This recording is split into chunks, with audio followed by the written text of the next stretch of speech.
윤석열 대통령이 독재자 이승만에 대해 대단한 해안을 가졌다며 찬사를 했습니다.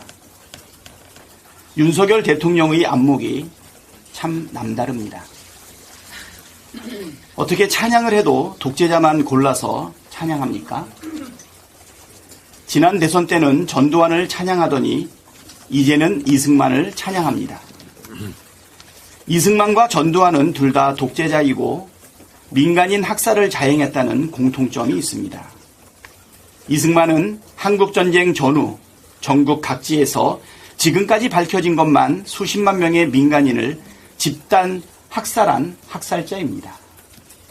전두환은 군사 쿠데타를 일으킨 장본인이고 민주화를 요구하는 광주 시민 수백 명을 잔인하게 학살했습니다.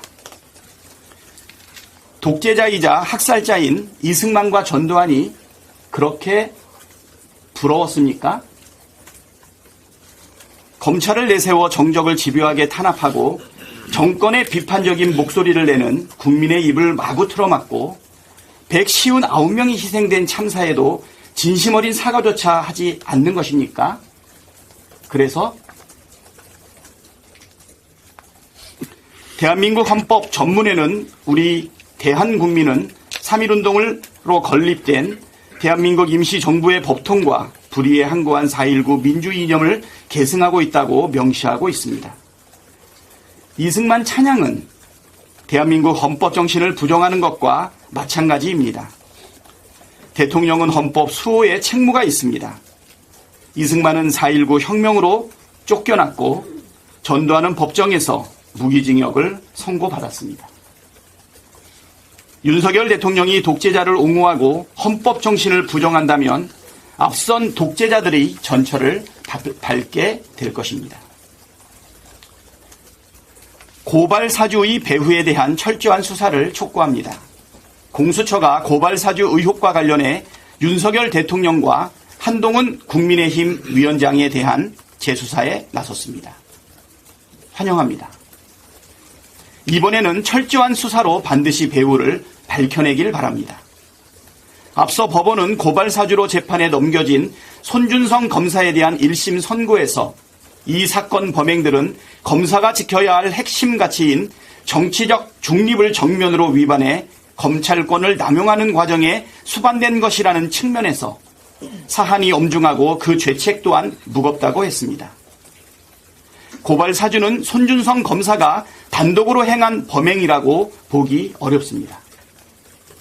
당시 윤석열 검찰총장의 수족과 같았던 손준성 검사가 윤석열 검찰총장의 지시 또는 승인 없이 범행했다는 건 검찰 조직에서 있기 어려운 일입니다.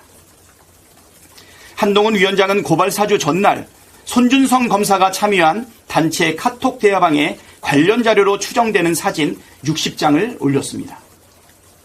고발 사주 당일에는 손준성 검사가 검찰총장실과 연락했다는 증언도 나왔습니다.